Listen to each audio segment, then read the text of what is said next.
दर्द दिल के वास्ते खुदा ने बनाया है इंसान को, वरना खुदा की खिदमत को हंसते कम। जीवन है, जीवन में कब क्या हो जाए क्या हो किसी को कुछ नहीं पता।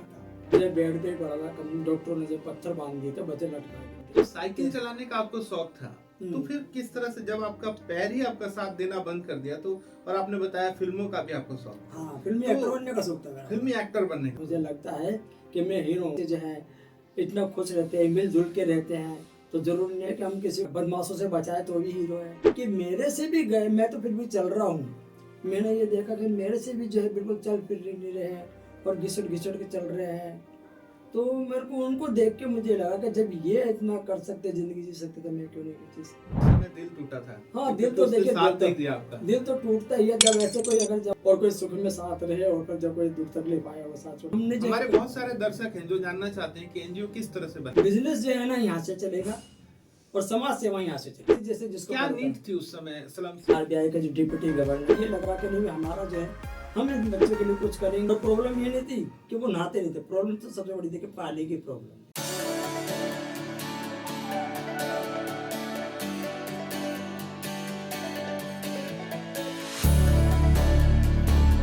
जिंदगी ने छीना मुस्कान तो हौसला बढ़ा लिया, पैर रुक गए पर सपनों को फिर से जगा लिया।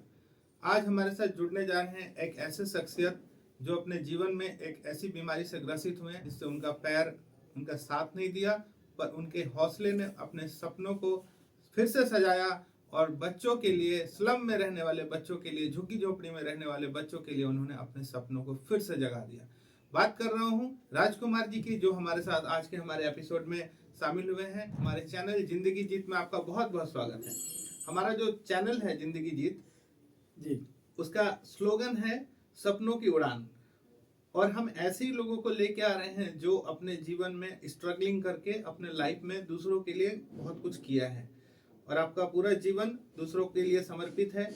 इसलिए सर आपको मैं नमन करता हूँ, सैल्यूट करता हूँ, और आपका हमारे इस चैनल में बहुत बहुत स्वागत है। बताएं किस तरह से आपका जीवन रहा है, कैसे कैसे आपने क्या क्या समस्याओं का सामना किया। पहले तो आप ये बताएं, आपका एक नॉर्मल लाइफ था जैसे हर एक इंसान जीते हैं, एक ये जीवन में नॉर्मल लाइफ, अगर कोई गाड़ी चल रही है और चलते हुए अगर सडन एक्सीडेंट हो जाए तो मानसिक रूप से क्या बीतता है, वो सब आप एक बार थोड़ा हमारे दर्शकों को बताइए और अपने जीवन के बारे में बताइए।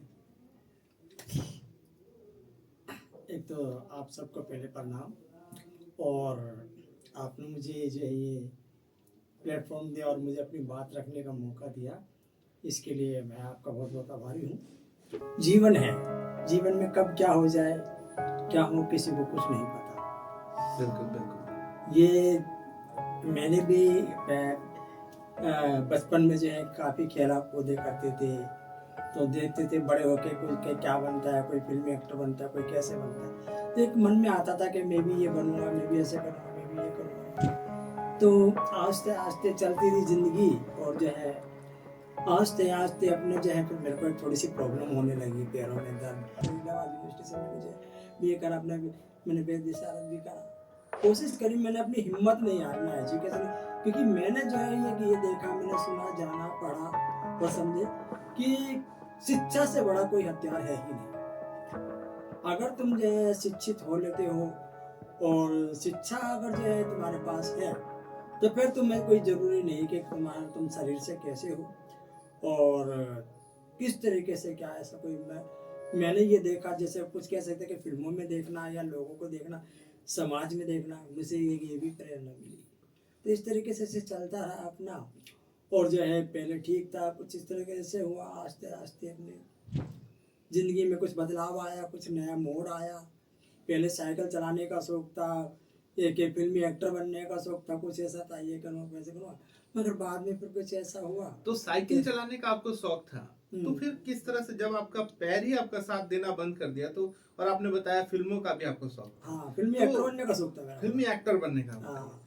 अभी हम बात कर रहे थे आपसे, तो इसी टॉपिक पे मैं आपसे बात कर रहा था कि आपकी क्या हॉबी रही है, तो आपने बताया कि मुझे फिल्म देखने का बड़ा शौक। फिल्म देखने का बड़ा शौक। तो ये फिल्म एक्टर बनने का था आपका सपना, और जब ये पैर आपका काम करना बंद कर दिया, तो फिर तो एक सपना मैंने छू लिया, पर ये सपना जो है छू लिया, और फिर सपने को देखा ही नहीं मैंने। तो उस समय क्या बीती आपके मनोस्थिति में? मनोस्थिति एक एक्चुअली क्या होता है कि कभी कभी जब हम समाज में घर में ऐसे रहते हैं इस तरह की। और कुछ ऐसा एक्सीडेंट सा हो जाए तो आस्ते आस्ते आस्ते आस्ते मन में कुछ आता है, मगर जब अपनों का प्यार, अपनों का प्रेम और अपनों का वो मिलता रहता है, कोई किसी आस पड़ोस या हौसला बनाते रहे, तो ऐसा लगा कि चलो अब ठीक है, जो है ठीक है, बस अब जिंदगी जीनी है।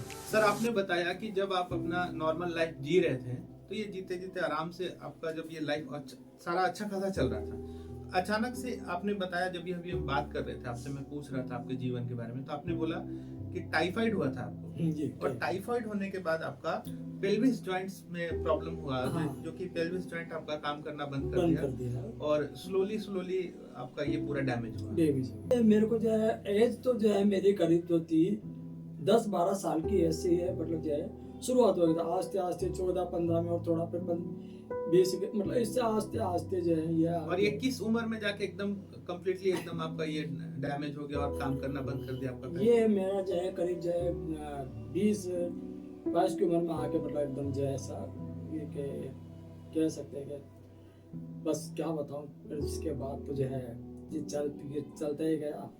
आप और बता मैं- रहे थे कि आप चल भी नहीं पाते थे बेड मैं में। जो बेड पे ही पड़ा हुआ, कम डॉक्टरों ने जो पत्थर बांध दिए थे, बच्चे लटका दिया था पैरों में मेरे, तो वो डॉक्टरों का अपनी जो भी उनकी प्रक्रिया थी उस तरीके से। आप सोच सकते हैं एक नॉर्मल लाइफ 20-22 साल का उम्र हो, युवा अवस्था हो, और उस समय अगर आपके साथ कुछ ऐसा हो जाता है जिससे कि आपको घर में आपको रहना पड़े, बिस्तर पे पड़े रहना पड़े, आपके सारे सपने, आप कहीं बाहर नहीं निकल सकते हैं, आप चल फिर नहीं सकते हैं, आपके मन के ऊपर क्या स्थिति होगी, इंसान का सारा सपना खत्म हो जाता है। फिर भी सर ने हौसला नहीं हारा, डॉक्टरों के ट्रीटमेंट में रहे और धीरे धीरे करके आपने अपना हौसला जो था आपके अंदर, उसके बदौलत आप चलते गए और फिर बिस्तर से उठ खड़े हुए और थोड़ा बहुत चलना आपने आहिस्ता आहिस्ता थोड़ा चलना स्टार्ट किया। और फिर आज के डेट में पूरी तरह से नहीं चल पाते हैं, लेकिन किसी न किसी के मदद और सहारे से थोड़ा बहुत कहीं ना कहीं चल पाते हैं। मैं जानना चाहूँगा कि उसके बाद फिर आपने क्या सोचा जब आप पूरा कंप्लीटली बिस्तर पे आप थे, और फिर कितने टाइम लगे आपको फिर इस तरह से आने में? ये आहिस्ते आहिस्ते फिर उठा बिस्तर से, तो बाजू तो घर से बाहर निकलने लगे, चलने लगे। तो यहाँ गोविंदपुरी में जो है मैं अपने किसी रिश्तेदारी में आया हुआ था मामा जी के यहाँ, तो वहाँ पे एक ऑर्गेनाइजेशन थी, उस पर में जो है उन्होंने देखा, फिर बातचीत हुई ऐसी, तो वहाँ पे मैंने जो है बच्चे को पढ़ाना शुरू करा। और जो है तो हमारी ड्यूटी लगती थी, पर आज जो हम ओखला फेज 2 के स्लम्स एरिया है वहाँ पे हम जाते थे, तो वो ऑर्गेनाइजेशन जो है वहाँ से जो है अपने जा चुकी नहीं, थी। जब आपका ये हो गया सारा, जब आप बिस्तर पे थे एकदम और जब उठ रहे थे, तो आपके सपने जो थे, जैसे आपने बताया कि फिल्म में आपका काम करने का सपना था, तो ये सब सारे सपने टूट गए। फिर आपने किस तरह से अपने सपनों को फिर से सजाया, और कैसे आपने अपने माइंड को फिर से कंट्रोल किया, और कैसे आपके अंदर एक जज्बा उत्पन्न हुई कि मैं तो अपना अब तो कुछ नहीं कर पा रहा हूँ लाइफ में, लेकिन मैं अपने जो गरीब बच्चे, स्लम में रहने वाले बच्चे हैं, उनको, उनके अंदर मैं शिक्षा की क्रांति लेके आऊँ और उनके अंदर एक ऐसा डेवलप कर पाऊँ, एक मेंटालिटी, जिससे कि जो मैं हासिल नहीं कर पाया वो हासिल कर पाए, और उनके बदौलत मैं अपने सपनों को देख पाऊँ। हाँ, यही बस जो है एक सोच के जो है मैंने जो है बस सोचा कि अब जो हो गया सो हो गया। अगर जैसे मान लिया अगर मैं नहीं कर पाया इन चीज़ों को, मेरा ये सपना ये पूरा नहीं हो पाया, जैसे फिल्म एक्टर बनने का सपना था, और जो है और भी बहुत कुछ सपना था जो नहीं हो पाया, तो मैंने कि मेरे से भी गए, मैं तो फिर भी चल रहा हूँ, मैंने ये देखा कि मेरे से भी जो है बिल्कुल चल फिर नहीं रहे हैं और घिसट घिसट के चल रहे हैं। तो मेरे को उनको देख के मुझे लगा कि जब ये इतना कर सकते, ज़िंदगी जी सकते, तो मैं क्यों नहीं जी सकता। तो वही मैंने जो है फिर जो स्लम्स के बच्चे के साथ वहाँ पे रह के जो है मैंने जो है एक ऑर्गेनाइजेशन जो है अपनी जो है तैयार करी, वहाँ के बच्चों को पढ़ाना लिखाना शुरू करा। और मैंने सोचा कि अब इन जो भी मेरी लाइफ है जो है एक जनमानस के लिए और बच्चों को, लोगों को शिक्षित करके जो मैंने जो भी मैंने शिक्षा प्राप्त करी, या जो भी आपने शिक्षा कहाँ से प्राप्त की और क्या शिक्षा आपने प्राप्त की है? 12th तक तो जो है मैंने जो है अपने स्कूली शिक्षा करके फिर मैंने इलाहाबाद यूनिवर्सिटी से, जब ये पैर आपका साथ देना बंद कर दिया था, डिजेबल्ड हो गया था, उसके बाद भी आपने अपनी पढ़ाई कंटिन्यू मैंने रखी? पढ़ाई नहीं रोकी, क्योंकि मैंने ये देखा कि भी शिक्षा का, क्योंकि हम सबसे बड़ा हथियार जो मैंने जो है जहाँ तक देखा, सुना समझा जाना कि शिक्षा बहुत बड़ा हथियार है। कहते हैं कि भी कलम की ताकत बहुत बड़ी ताकत होती है। तो इसी को लेकर मैंने अपने पढ़ाई नहीं रुकी, पढ़ाई करता रहा और जो है उसी के बाद उसी का आज जो है जो भी नतीजा है आप कि सभी श्रोताओं से मैं कहना चाहूंगा, जो भी आप लोग इस वीडियो को देख रहे हैं, इस पॉडकास्ट को देख रहे हैं, बहुत ध्यान देने वाली बात है। शिक्षा कितना इम्पोर्टेंट रखता है हमारे लाइफ में, ये सामने जीता जागता मिसाल बैठे हुए हैं।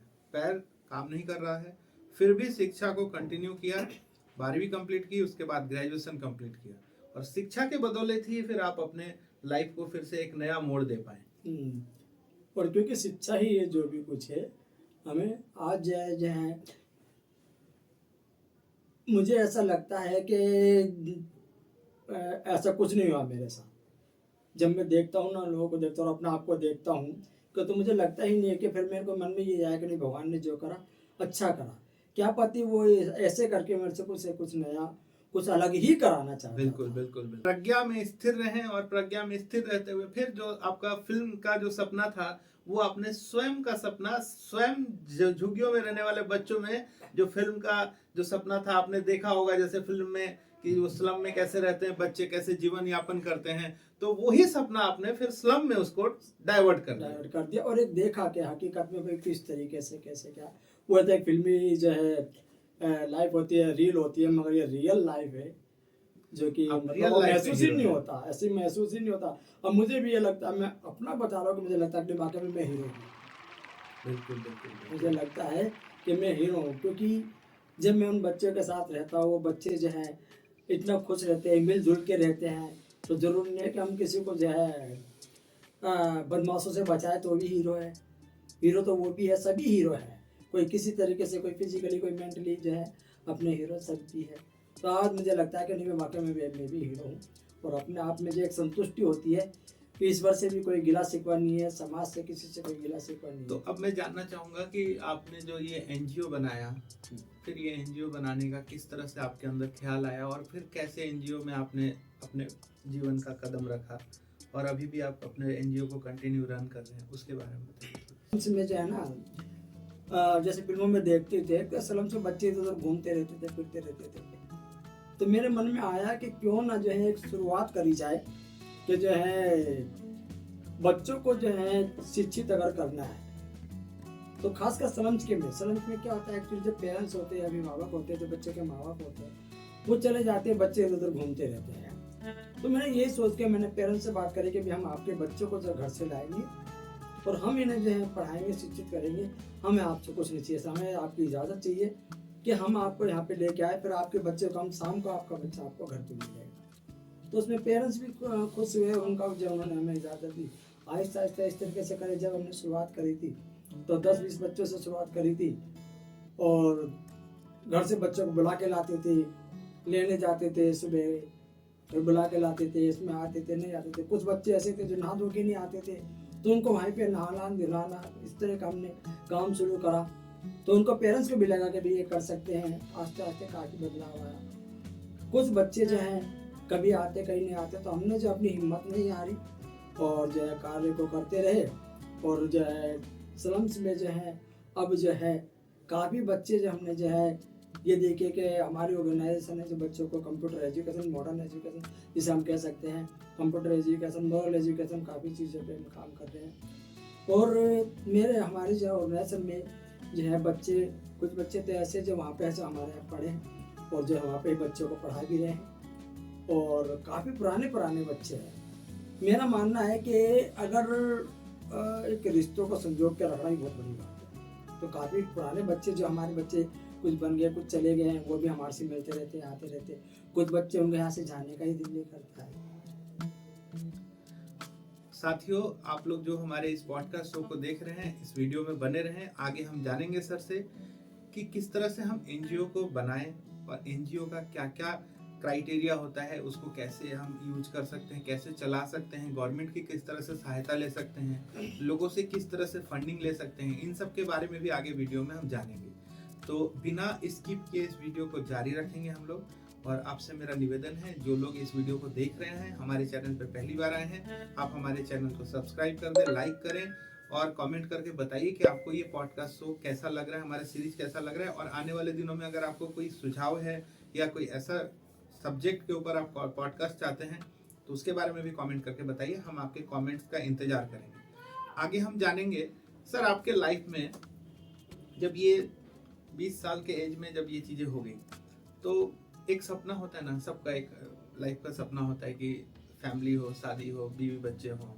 तो वो फिर सपना आपका जो था, आप हम अभी चर्चा कर रहे थे आपसे, तो आपने बोला कि लाइफ में आपका एक लव स्टोरी भी रहा है थोड़ा सा, उसके बारे में थोड़ा जानना चाहूँगा, दर्शकों को थोड़ा बताइए। एक लव स्टोरी क्या, बस जो है ऐसे होता है कि जैसे हर किसी की लाइफ में होता है, कोई इससे जो ये नहीं कह सकते का छूता, तो मेरे साथ भी ऐसा हुआ। मगर जब मेरे साथ जो है इस तरह का ऐसी हालात होगी तो फिर मैंने उस तरफ से ध्यान बिल्कुल हटा दिया और उस तरफ से ध्यान मेरा गया ही नहीं। तो आपकी जो लव स्टोरी रही है, क्या वो गांव से कोई थी? नहीं, अपने आस से, पड़ोस से, शहर से। शहर से थी। फिर उस समय कैसा लगा जब आपके उन्होंने क्या आपका फिर साथ छोड़ दिया जब आपके साथ? नहीं, अब देखिए, कभी कभी हर किसी का कुछ होता है कि मैंने भी जो है अपने मन में और उधर से भी जो है दोनों तरफ से। तो ऐसा कुछ हुआ था जैसे कि आपके साथ जब ये घटना घटी, आपकी बीमारी हो गई, आप चल फिर नहीं पा रहे थे, तो फिर उनका साथ नहीं मिला? क्योंकि अभी हमें देखने को मिला है, अभी कुछ ही दिनों में एक कपल है जो उनके हस्बैंड है, उनका ब्रेन ट्यूमर कैंसर था और उसके बाद उनकी वाइफ जो थी उनका सेवा की बहुत और अंत तक उनका साथ दिया, वो एक मिसाल बन के आई और पूरे देश में उनका चर्चा हुआ। तो जिससे आप प्यार करते थे, क्या वो भी आपसे प्यार करती थी? हाँ, देखिए, जब हर वो कहते हैं ना, हर किसी को हर कोई नहीं मिल जाता है, और जो है इसको भाग्य का खेल कहें चाहे कुछ भी कहें। उसके बाद फिर मैंने ना ध्यान दिया ना उसने ध्यान दिया, तो फिर जो है। पर आपका उस समय दिल टूटा था? हाँ, दिल तो देखिए, साथ नहीं दिया आपका। दिल तो टूटता ही है जब ऐसे कोई, अगर जब हम पे मुसीबत हमारे पे चाहे किसी भी तरह की कैसे हो, और कोई सुख में साथ रहे और फिर जब कोई दुख तकलीफ आए वो साथ छोड़े, तो दुख तो होता ही है, दिल तो टूटता ही है। आगे बात करेंगे कि सर ने किस तरह से एनजीओ के लाइन में कदम रखा और अपने जीवन का एक हसीन सपना जो आपने नया तरीके से बुना और बच्चों को एक मिसाल पेश किया आपने, और आज भी कंटिन्यू आप अपने एनजीओ को रन कर रहे हैं। उस टॉपिक के ऊपर बात करते हैं। आप तो शिक्षक थे, तो पर एनजीओ में किस तरह से काम करना है? आप तो शिक्षा के रूप में शिक्षक बन के भी काम कर सकते थे, पर एनजीओ ही क्यों? एक्चुअली हुआ ये कि जिस एनजीओ में हम काम करते थे, जिस ऑर्गेनाइजेशन में मैं टीचर था, उस टीचर वो ऑर्गेनाइजेशन वहाँ से जो है जा चुकी थी। जो हम जो ये काम करेंगे तो कुछ हम जिस तरह से हम किसी एक सेक्टर में जब हम होते हैं तो उसके बारे में हमें थोड़ा सा पता चल ही जाता है कि हाँ भी ये सेक्टर, पर विजन ये था कि गरीब बच्चों का मदद किया, बस तब पता चल ही जाता है। तो मेरे को जो है कि ये लगा कि नहीं, हमारा जो है हम इन बच्चों के लिए कुछ करेंगे और जो है कोशिश करेंगे कैसे क्या करना है क्या नहीं करना, वो बात की बात है। शुरुआत तो करें, शुरुआत करके हमने जो है फिर जो है लोगों से, वहाँ के कम्युनिटी को लोगों से बातचीत करी। हमने उनसे बोला कि भी हम ये इस तरीके से कर रहे हैं। कौन से साल में आपने ये अपना एनजीओ स्टार्ट किया था? ये वहाँ पे हमने शुरुआत करा था सन 2004 में। आपका एनजीओ कहाँ पे आपने स्टार्ट किया? ये गोविंदपुरी, ये ओखला फेज 2 के स्लम्स में। ओखला फेज 2 के स्लम्स में आपने झुग्गी बस्ती में, झुग्गियों में आपने वहाँ पे अपना एनजीओ स्टार्ट किया। बच्चे आते आपने हैं। ये एनजीओ किस तरह से बनाया? एनजीओ मतलब हमने जो हमारे बहुत सारे दर्शक हैं जो जानना चाहते हैं कि एनजीओ किस तरह से बना। बिजनेस जो है ना यहाँ से चलेगा और समाज सेवा यहाँ से चलेगी। जो है आपको जो है लोगों से जो है है उनसे कुछ हेल्प लेनी पड़ेगी, उनसे मदद लेनी पड़ेगी। अगर मान लिया जाए आप इसी बहुत तरीके बड़ी से बात सर ने कहा है, ये नोट करने लायक बात है। अगर आपको बिजनेस करना है तो यहाँ से करना है, और अगर आपको समाज सेवा करना है, समाज के लिए कुछ भी अगर आप करना चाहते हैं, फिर यहाँ से करना। सोसाइटी ट्रस्ट जो भी है एनजीओ रजिस्टर्ड करा के भी कर सकते हैं, और जो है अगर आपके जो है नेटवर्क अच्छा है, कुछ जानने वाले हैं, तो उसमें आप जो है वैसे भी कर सकते हैं। मगर बेहतर ये होता है कि अगर जैसे आप इसमें के सेक्टर में करना चाहते हैं तो ट्रस्ट जो है सोसाइटी का रजिस्टर्ड करा ले, तो लोगों को ट्रस्ट रहता है कि हाँ भाई ये जो है रजिस्टर्ड संस्था है, और जो है आपके भी जानने वाले सब लोग आपको फिर जो है बेझिझक होकर मदद करेंगे। जो नहीं जानेंगे उनको भी पता चलेगा हाँ भाई ये संस्था है, ये काम कर रही है इस तरीके से, फलाने एड्रेस पे है, ये लोगों के लिए काम कर रही है। तो अगर आप ट्रस्ट रजिस्टर्ड, सोसाइटी रजिस्टर्ड करा के कराते हैं तो ये आपके लिए बहुत ज़्यादा बेनिफिट है। लोगों से हेल्प लेने के लिए और जो है सरकार से हेल्प लेने के लिए आपको जो बहुत ही ज़्यादा जो ये मदद करेगा। क्या क्या डॉक्यूमेंट्स रिक्वायर होते हैं एनजीओ इसमें ट्रस्ट रजिस्ट्रेशन करने के लिए? अगर जैसे मान लिया जाए, इसमें जो है एक तो सोसाइटी एक्ट होता है, एक ट्रस्ट एक्ट होता है। तो आप इसके लिए जो है कुछ भी कर सकते हैं। अगर आपने ट्रस्ट बनाना है तो आपको जो है ज़्यादा नहीं 3 लोगों की मदद करेगी जरूरत पड़ेगी। आप 3 लोग मिलके भी जो है ट्रस्ट को रजिस्टर्ड करा सकते हैं। उसमें आपको जो है सरकारी डॉक्यूमेंट जो भी होते हैं, अपने पैन कार्ड, आधार कार्ड, बिजली का बिल और जो पानी का बिल जो है, इस तरीके की ज़रूरत होती है। एसडीएम जो है रजिस्ट्रार ऑफिस से होते हैं। आप खुद भी जाके जो है ऑनलाइन भी कर सकते हैं, खुद भी जाके कर सकते हैं, या आप जो किसी वकील की सलाह लेके भी कर सकते हैं, जैसे भी आपको ठीक लगे। उसके बाद वो भी पर जो है आस्ते आस्ते आपने जो आप उसको डेवलप करके जो है इनकम टैक्स में भी आप अपनी सोसाइटी ट्रस्ट जो है रजिस्टर करा सकते हैं। उसके बाद जो आपको वहाँ से भी सर्टिफिकेट मिल जाता है। ट्रस्ट का ये है कि ट्रस्ट आपको जो है आपको जो है सर्टिफिकेट ट्रस्ट डीड जो है आपको जो है 15-20 दिन के अंदर जो आपको मिल जाती है। और सोसाइटी में उसमें आपको जो 3 से 6 महीने का टाइम लग जाता है। तो रिटर्न करने में एक सीए का मदद लेना जरूरी है। सीए का मदद लेना जरूरी है, क्योंकि देखिए ये तो काम सीए ही करेगा। तो साथियों, आप लोगों को मैं बताना चाहूंगा, ट्रस्ट रजिस्ट्रेशन करने का हमने प्रोसीजर जान लिया है। आप किसी एक वकील से या किसी एडवोकेट के मदद से या सीए के मदद से आप अपना ट्रस्ट रजिस्ट्रेशन करा सकते हैं। और साल का आपको रिटर्न फाइल करना होता है, जैसे कंपनी का सारा लेखा जोखा डाटा होता है वो सब देना होता है। अब आगे बात करेंगे सर, सरकार से किस तरह से इसमें सहायता लिया जा सकता है। सरकार से में जो है देखिए, सबसे पहले तो जो है आपका 3 साल का जो है सरकार की कोई भी जो है स्कीम होती है, उसके लिए आपका 3 साल का जो है ऑडिट रिपोर्ट, बाकायदा ट्रैक रिकॉर्ड आपका अच्छा होना चाहिए, बढ़िया होना चाहिए, प्रोग्रेस रिपोर्ट वगैरह आपकी होनी चाहिए। उसके 3 साल के बाद ही जो है आप सरकार से जो है कोई भी हेल्प, कोई भी फंड जो है इस तरह का जो है आप ले सकते हैं। इसके लिए पर सबसे ज़्यादा का आपका सोसाइटी, आपका ट्रस्ट जो भी 3 साल पुराना आपको होना चाहिए। तो अब आगे बात करूंगा कि आपने जैसे अपना ट्रस्ट रजिस्ट्रेशन करवाया, ट्रस्ट आपका ट्रस्ट रजिस्ट्रेशन है हमारा ट्रस्ट जी। तो मैं ये जानना चाहूंगा कि जैसे आपने बताया कि जिस संस्था में आप काम करते थे तो वो संस्था का प्रोजेक्ट वहां से खत्म हो गया था, तो उसके बाद फिर आपने सोचा कि अब आप उसी जगह में आप अपने उन बच्चों के साथ रमे हुए थे और आपका दिल लग गया था वहां पे उन बच्चों के साथ, परिवार के उन पेरेंट्स के साथ। तो आपने फिर डिसाइड किया कि मैं वहीं पे रहूंगा और आगे इस काम को जारी रखूंगा, और फिर आपने अपना संस्था रजिस्ट्रेशन करवाया। तो ये संस्था रजिस्ट्रेशन करवाने के बाद आपको क्या क्या चैलेंजेस फेस करने पड़े, किस तरह से आपने अपने आगे पूरे लाइफ को फिर कंटिन्यू किया, क्योंकि 2005 में आपने बताया, 2005 में या 2004 में आपने एनजीओ रजिस्ट्रेशन 2004 में नहीं, हाँ अच्छा, ये मैं एक और बता दूं कि हमने जो 2000 जो है 6 में जो सोसाइटी रजिस्टर्ड कराई थी, उसके बाद जो थोड़ा सा हमें प्रॉब्लम आ गई थी। एक तो प्रॉब्लम आपको पता है, कोरोना टाइम जो अच्छा 2004 और 5 में आपने 6 में रजिस्टर्ड कराई थी। अच्छा, 2 साल तक जो है हम बिना रजिस्ट्रेशन। अच्छा, ये हाँ, बहुत बड़ी बात है साथियों। मैं ये जानना चाहूंगा सर से कि 2 साल बिना रजिस्ट्रेशन के आपने काम बिना किया, रजिस्ट्रेशन तो वो किस तरह से आपने किया, वो पूरा थोड़ा सा बताइए, क्योंकि जो दर्शक हैं वो सबको जानना चाहते हैं कि स्टार्टिंग में कैसे करें। वो क्योंकि स्टार्टिंग एक इनिशियल स्टेज है जहाँ पे कुछ भी नहीं होता है, वहां से ग्राउंड जीरो से फिर हम लोग आगे का सफर तय करते हैं। उसके लिए हमने जो है पहले जो है 2 साल तक हम निश्चित है, क्योंकि कुछ जानकारी का अभाव था, कुछ इस तरह का ऐसा नहीं था।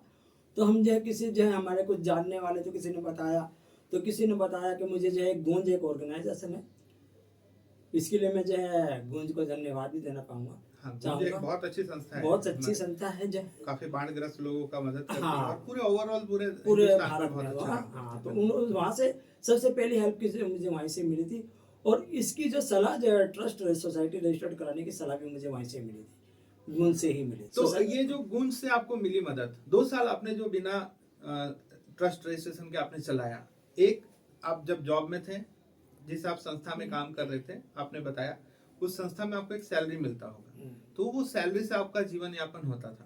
पर जैसे वो कंपनी आपकी चली गई, वहां से प्रोजेक्ट खत्म हो गया, तो फिर आपका जो एक आमदनी का जरिया था, जो महीने का फिक्स सैलरी आता था, वो खत्म हो गया। तो फिर क्या क्या चैलेंजेस आपने फेस किए और हार नहीं माना, आपने कंटिन्यू उसको। उसके लिए चैलेंज तो ये था कि थोड़ा सा आज हमारे मम्मी जो है ना, मम्मी और पापा दोनों की गवर्नमेंट जॉब थी, तो उसके लिए ये भी कह सकते हैं कि मैं थोड़ा सा लाडला था घर में।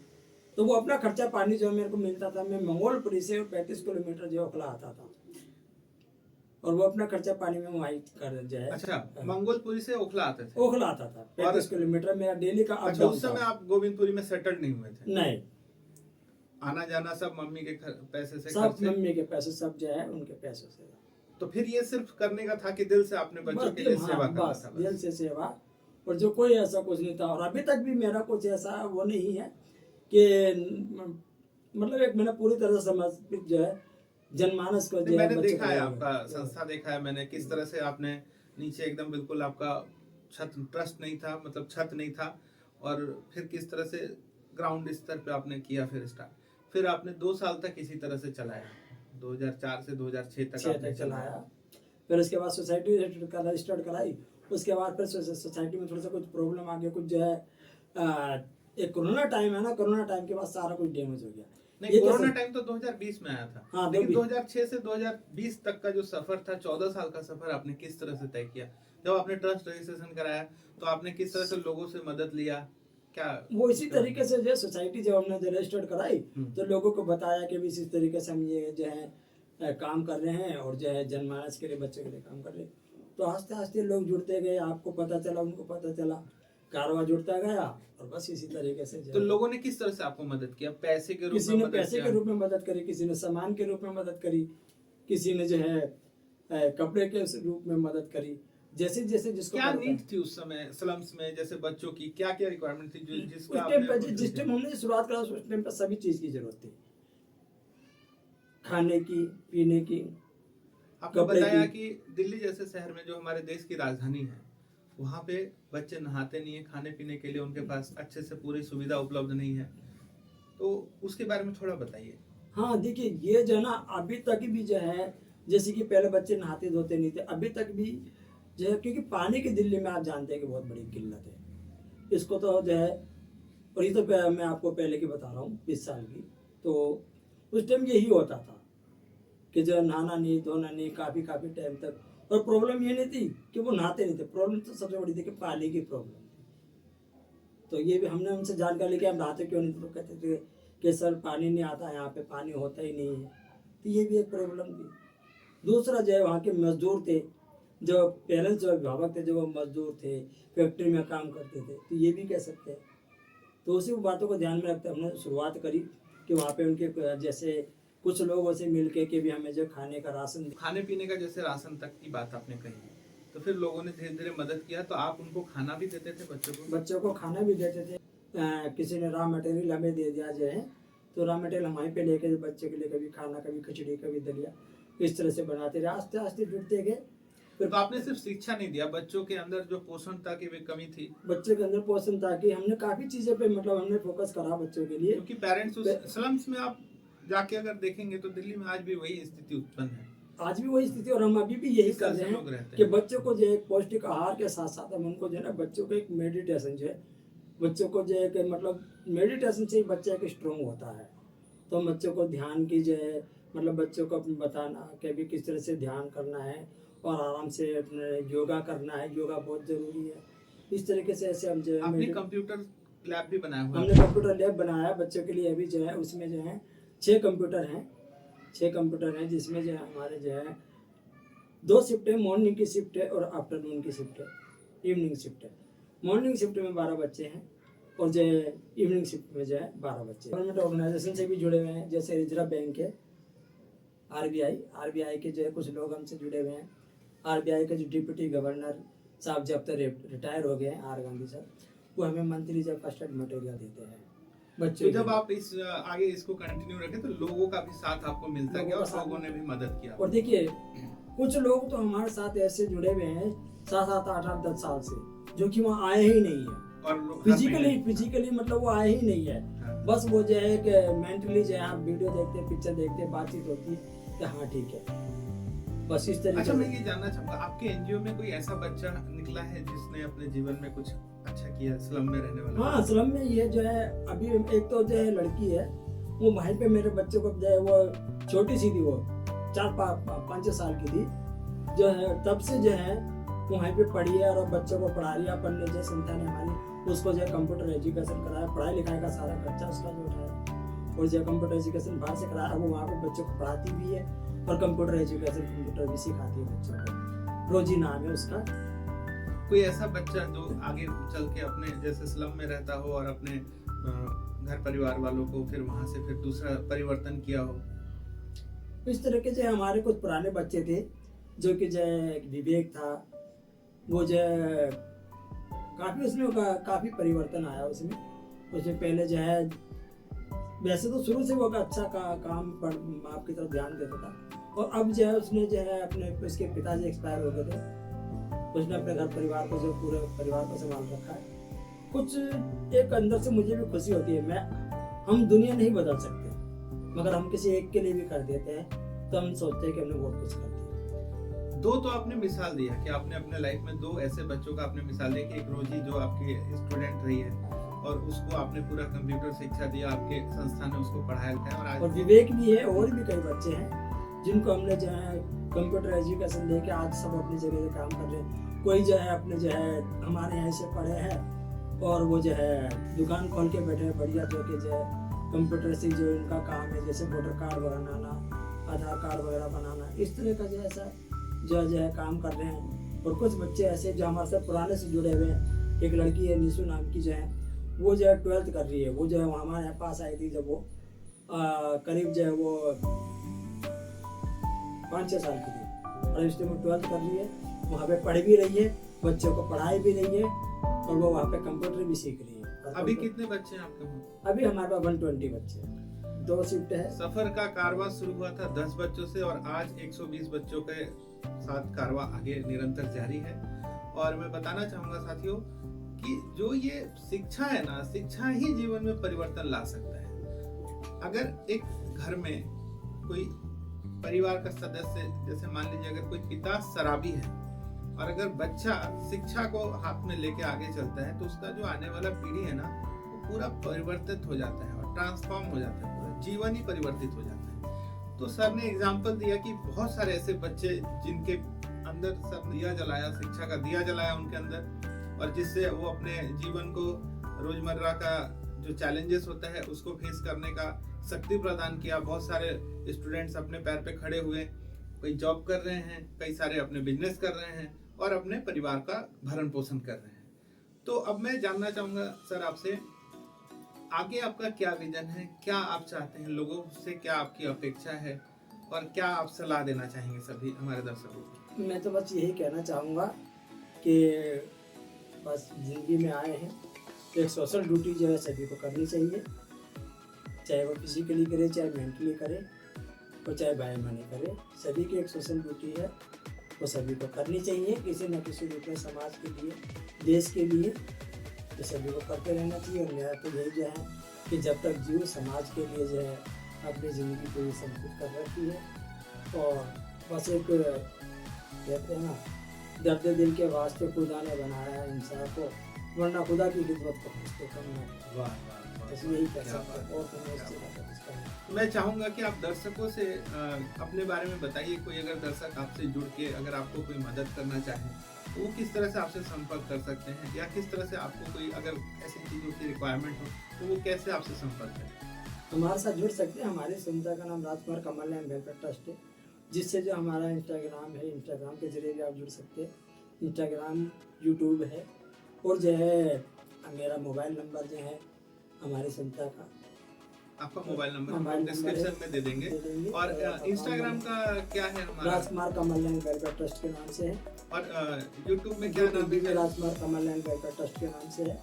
तो मेरा रिक्वेस्ट है आप सभी से कि जितने भी लोग इस वीडियो को देख रहे हैं, आप सर के चैनल को सब्सक्राइब करें और इनका जो इंस्टाग्राम का पेज है उसको फॉलो कर लें, और अपनी जो भी मदद आपसे बन पाए, आप इनके दिए हुए डिस्क्रिप्शन में कॉन्टैक्ट नंबर इनका रहेगा और इनका एड्रेस भी रहेगा, जो इनका संस्था है जहाँ पे, और उसके बारे में आप अगर जानना चाहें तो आप जाके खुद भी फिजिकली भी देख सकते हैं, या इनसे फ़ोन पे बात भी कर सकते हैं, और सर से कांटेक्ट करके इनके संस्था का अकाउंट नंबर वगैरह आप लेके जो भी सहायता आपसे बन पाए आप कर सकते हैं। और मैं चाहूँगा कि आप सब लोग जो भी है वो पहले एक बार पर आए, जरूर फिजिकली आए, और फिजिकली आके देखें तो मुझे ज़्यादा खुशी होगी देने से पहले। मैं सभी को ये कहता हूँ कि फिजिकली पहले आओ वहाँ पे आओ, देखो, और मुझे यकीन, क्योंकि फिर जब कोई आ जाता है ना तो फिर उसके जाने का दिल नहीं करता, वो खुद ही कुछ ना कुछ कहता है कि नहीं मैं आज जो है कुछ ना कुछ कैसे नहीं। आज आप हमारे स्टूडियो में आए और मैं पर्सनली आपसे कहना चाहूँगा कि मुझे बहुत अच्छा लगा आपसे बात करके, आपके जीवन के बारे में बात करके, और जो आप समाज के बीच में जो आप परिवर्तन ला रहे हैं ना, ये बहुत ही काबिल तारीफ है। मैं जानना चाहूंगा कि क्या राजनेताओं से भी कुछ आपको सहायता मिलती है इस क्षेत्र में? नहीं, देखिए मैंने राजनेताओं से कभी कोई सहायता नहीं ली और ना सरकार से भी कोई ऐसी सहायता ली है। बस आप जैसे लोगों से जो है एक सहायता लेके और जो इस तरीके से इस कार्य को जो आगे कर रहे हैं और जो है अपन जो है बस वही क्राउड फंडिंग इस तरीके से मैंने राजनेता से और सरकार से कभी कोई फायदा कोई मदद नहीं है। बहुत बड़ी बात है कि खुद समाज के बीच में रह के समाज को ही साथ में लेके आगे उसको बनाया और निरंतर अब जारी रखें। तो मैं सभी साथी आप लोगों से कहना चाहूँगा कि राजकुमार जी के साथ जुड़े आप लोग और इनके एनजीओ को जितना बन सके आप मदद करें और साथ ही साथ इनसे सलाह लेके अगर कोई आप अपना भी संस्था खोलना चाहें, अगर आप समाज के बीच में अगर कोई परिवर्तन करना चाहें, शिक्षा की क्रांति लाना चाहें, वो भी कर सकते हैं। आप इनके नंबर पे कॉल करके संपर्क कर सकते हैं। तो आज के इस पॉडकास्ट शो में हमने देखा जाना एक ऐसी कहानी जो कि बहुत ही अंडरकवर है और एक जीवन का प्रेरणा स्रोत है। तो आपसे मैं यही निवेदन करूंगा कि आप लोग इस वीडियो को ज़्यादा से ज़्यादा शेयर करें लोगों तक, ताकि लोगों को राजकुमार जी के जैसे शख्सियत के बारे में पता चले जो जीवन के रियल हीरो हैं। टीवी पे तो हम लोग देखते हैं पर जीवन में ऐसे लोग बहुत कम देखने को मिलता है। तो हमारा जो सीरीज है इसी के ऊपर बेस्ड है, जो कवर्ड है, अंडर कवर है, जिनके बारे में लोगों को नहीं पता है, उनको लेके आए और ऐसी कहानियां जो सच्चाई में प्रेरणा का स्रोत है। एक दिखावा और एक बनावटी चीजें तो दिख जाती है, लेकिन ये जो प्लेटफॉर्म है जिंदगी की, हमारा इस प्लेटफॉर्म पे यही सिर्फ मकसद है उनको लेके आना जो जरूरत और समस्याओं का समाधान निकालते हुए एक लाइफ में अपनी चीजों को हासिल किया है और रियल में वो हमारे प्रेरणा के स्रोत है। तो बस मैं यही कहना चाहूँगा सर कि आप हमारे बीच आए, समय निकाल के आपका बहुत बहुत धन्यवाद और निवेदन करूँगा कि आगे भी हम आपके संस्था में जाके एक बार ऐसा ही पॉडकास्ट शूट करेंगे और लोगों को आपके संस्था के बारे में दिखाएंगे। आपका हमारे इस पॉडकास्ट शो में आने के लिए बहुत बहुत धन्यवाद। जो भी दर्शक इसको देख रहे हैं, सुन रहे हैं, उनको मेरी तरफ से बहुत बहुत आभार और बस मैं यही कहना चाहूँगा कि एक बार आइए और देखिएगा, काफ़ी उन्हें अच्छा लगेगा, एक मन में खुशी होगी और सभी से बस आप लोगों से मिलेगा।